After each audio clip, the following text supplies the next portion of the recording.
আক্তার সাহেবের কিছু বক্তব্য আমার মানে শুনলাম। জি, প্রথমে তিনি সিলসিলার কথা বলেছেন যে তারেক রহমান একটা পরিবারের সিলসিলা, যে কারণে তরুণরা তাকে সেভাবে গ্রহণ করতে পারছে না, বা এই ধরনের একটি বক্তব্য তিনি উপস্থাপন করেছেন।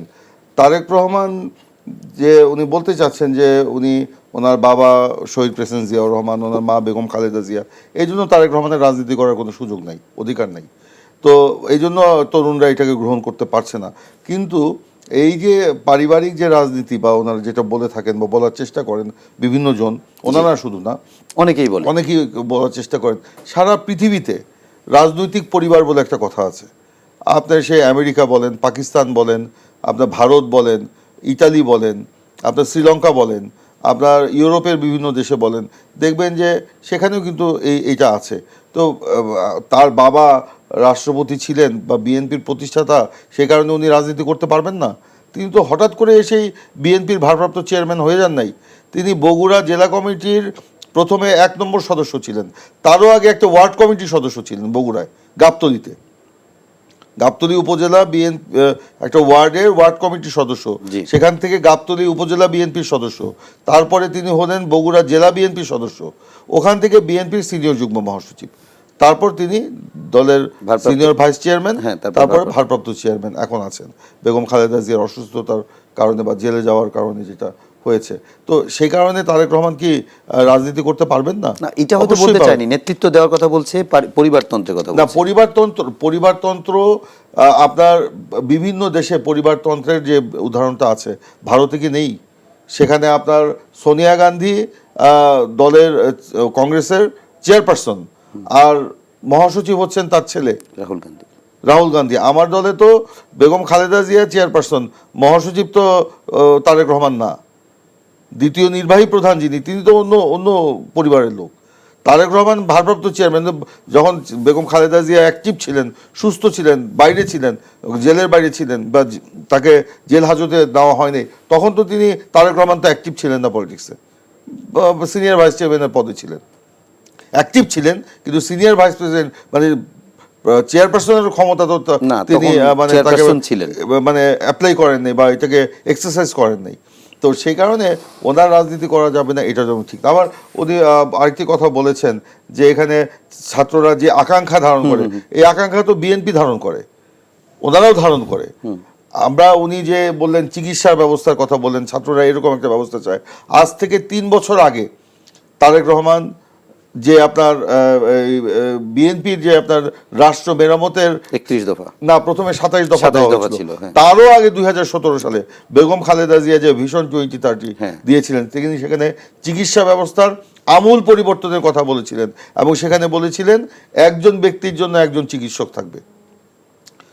ব্রিটেনের যে এনএইচ যে সিস্টেম, ন্যাশনাল হেলথ পলিসি যে সিস্টেম, সেই পলিসিটা তিনি এখানে আপনার অ্যাপ্লাই করতে চেয়েছিলেন।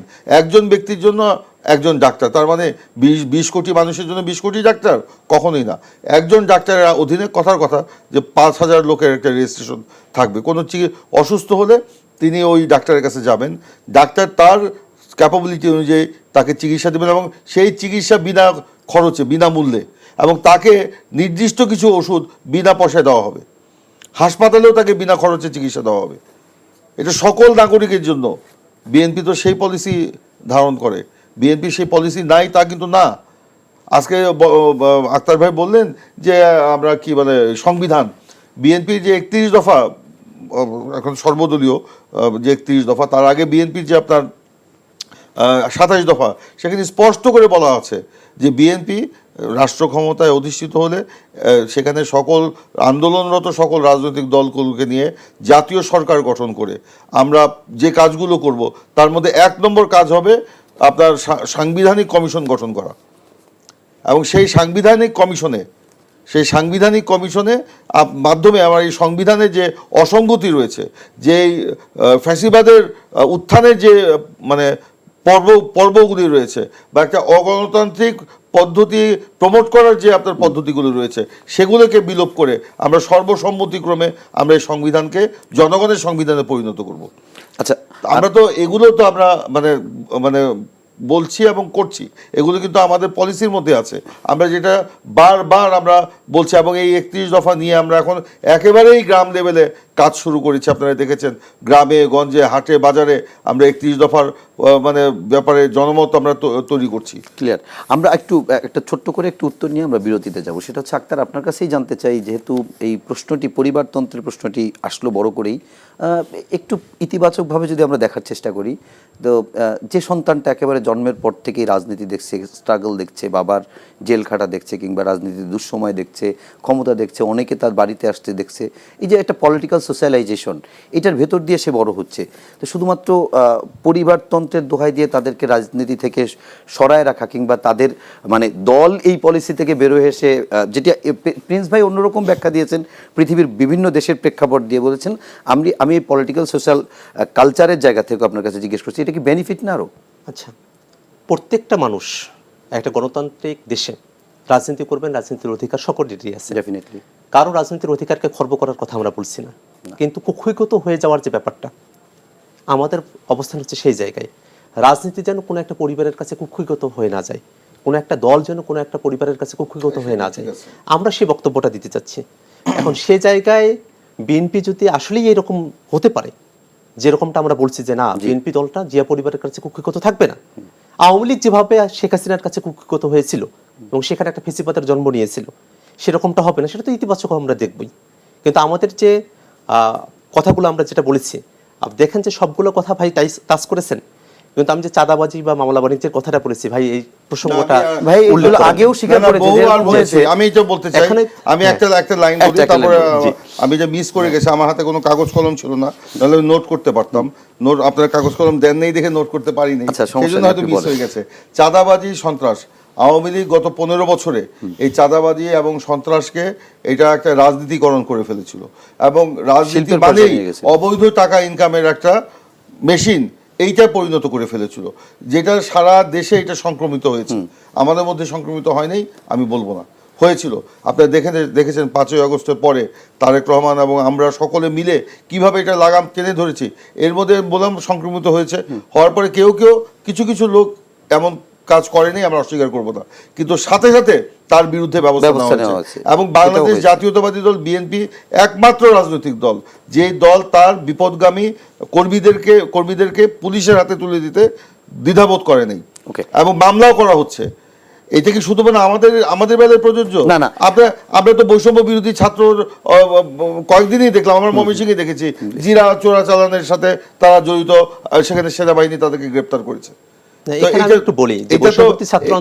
এগুলো তো আপনার হয়েছে, এগুলো তো বিভিন্ন জায়গায় হচ্ছে। আচ্ছা, আমি একটু বলি, সেটা হচ্ছে যে আমি আপনাকেই বলতে দেবো, আমি জাস্ট এতটুকু বলি যে এই যে সবশেষ যে অভিযোগটি করলেন ইমরান স্যার, আমি বলছি যে অভিযোগ না আপনার কাছে হচ্ছে, তারপর সাথে সাথে পুলিশ তো অ্যাকশনে যাচ্ছে না। অবশ্যই আমরা ওই যে সেনাবাহিনী যাদেরকে গ্রেফতার করলো, ওনাদের ছাত্র দুই সমন্বয়, ওনার বিরুদ্ধে তার পক্ষে তো অবস্থান নেয় নাই, অবস্থান দিয়েছে। আমরা কি আমাদের যাদের বিরুদ্ধেই ব্যবস্থা, মানে এই যে কয়েকদিন আগে আপনার নিউ মার্কেট থানার একটা মানে ঝামেলা হয়ে গেল, সাথে সাথে ওই রাত 4টার সময় তাদেরকে বহিষ্কার করা হয়েছে খবর পাওয়া মাত্র।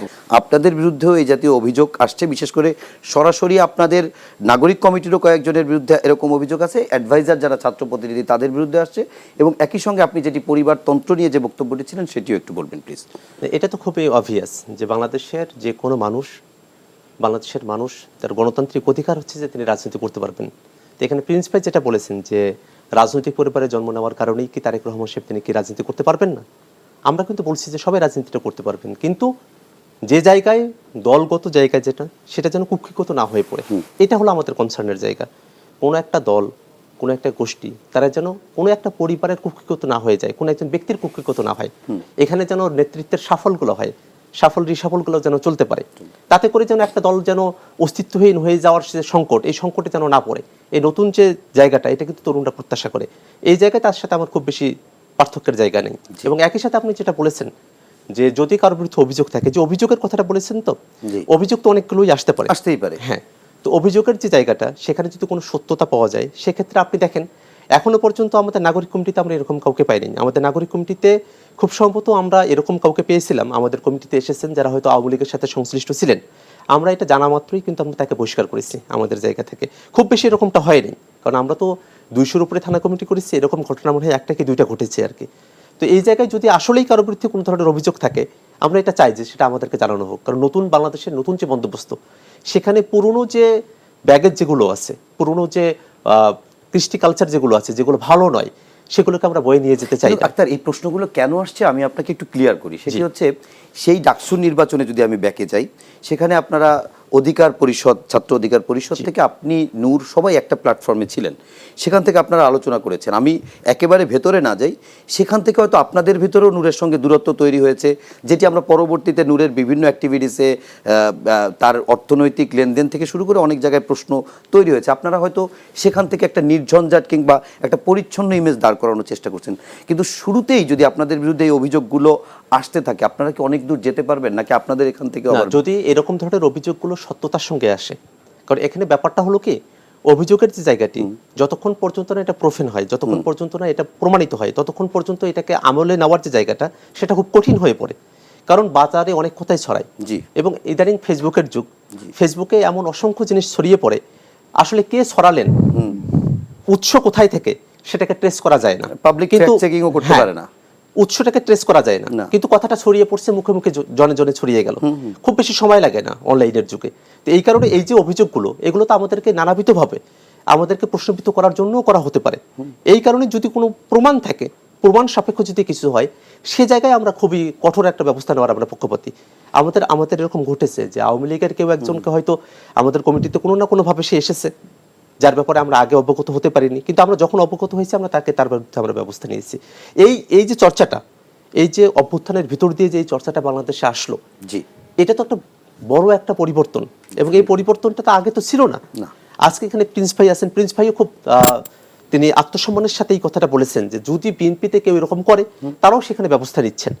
এই যে সময়টা আমরা পেলাম, এই সময়টা তো আমাদের অভ্যুত্থানে যারা শহীদ হলেন, যারা আহত হলেন, তাদের বিনিময়ে তো আমরা এই বাংলাদেশটা পেলাম। এটাকে তো আমাদের কন্টিনিউ করে নিয়ে যেতে হবে, এবং আমাদের প্রত্যেকটা রাজনৈতিক দল এবং পক্ষ এবং যা কিছুই হোক না কেন, তাদের কার্যক্রমগুলো খুব পরিষ্কার হতে হবে। আমি ডাকসুতে ছিলাম, আপনি ডাকসুর কথা বলেছেন, ডাকসুতে আমি যা বাজেট পেয়েছিলাম, পূর্ণাঙ্গ বাজেটের আমি হিসাব পাই টু পাই দিয়েছি, কিন্তু আমার যারা কাউন্টার পার্ট যারা ছিলেন, ছাত্রলীগের যারা ছিলেন, ওনারা হিসেবই দেন নাই। এটা ছিল তখনকার বাস্তবতা। কিন্তু আমরা তো সামনের দিনে এরকমটা দেখতে চাই না, যে কোনো একজন এমপি অথবা মন্ত্রী অথবা কোনো একজন স্থানীয় সরকার প্রতিনিধি, তিনি যে বাজেটটা পেলেন, সে বাজেটটা তিনি কোথায় খরচ করলেন, এটা জনগণ জানলো না।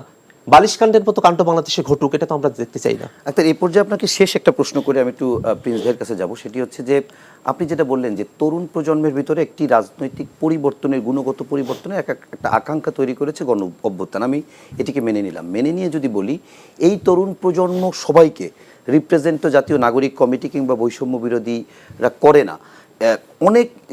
অনেক তরুণ প্রজন্মের অনেককেই ছাত্রদল কিংবা ছাত্র শিবির তারা ওন করে, এবং দেখা যাচ্ছে যে অভ্যুত্থানে আপনারা সবাই এক ছিলেন, কিন্তু যখন এখন দল করতে যাচ্ছেন, দল গোছাতে যাচ্ছেন, তখন তো তারাও তাদের রুটে ফিরে যাচ্ছে, বা বিএনপিতে ফিরে যাচ্ছে, শিবিরে ফিরে যাচ্ছে। এরকম একটি প্রেক্ষাপটে আপনাদের নতুন দল করার ক্ষেত্রে বেগ পেতে হচ্ছে কিনা? আমরা খুবই স্পষ্ট এই জায়গাটাতে, যে আমরা অভ্যুত্থানের একটা মেইন স্ট্রিম অংশ হিসেবে আমরা এখানে কাজ করছি। এখানে একই সাথে আপনি যেটা বলেছেন যে বিএনপির যারা ছাত্র দলের, তারপরে শিবিরের যারা, তারাও এই আন্দোলনে এসেছেন। এই আমাদের সাথে এমন অসংখ্য মানুষজন এসেছেন যারা আগে হয়তো বিএনপি অথবা শিবিরের রাজনীতির সাথে যুক্ত ছিলেন, এরকম অনেকেই নাগরিক কমিটিতে আছেন। আমরা সবাইকে পাবো বিষয়টা তো আমরা এটা আশা করি না, কারণ তাদের একটা আলাদা রাজনীতি আছে, তারা সেই রাজনীতিটা করবেন। কিন্তু এই যে অভ্যুত্থানের যারা আছেন আর কি, তাদের যে ভাষাটা, সে ভাষাটাকে তো একটা রূপায়ণ করবার জায়গা আছে, সেটাকে আমরা নির্মাণের চেষ্টাটা করছি। অবশ্যই এই জায়গাটাতে আমরা যখন একটা রাজনৈতিক দল গঠন করতে যাচ্ছি, সেখানে আমাদের নানাবিধ বেগ আমাদেরকে পেতে হবে, এবং সেগুলোকে আমরা কাটায় যেতে পারবো, এরকম আত্মবিশ্বাস আছে বিধাই আমরা নতুন রাজনৈতিক দলের কথা বলছি।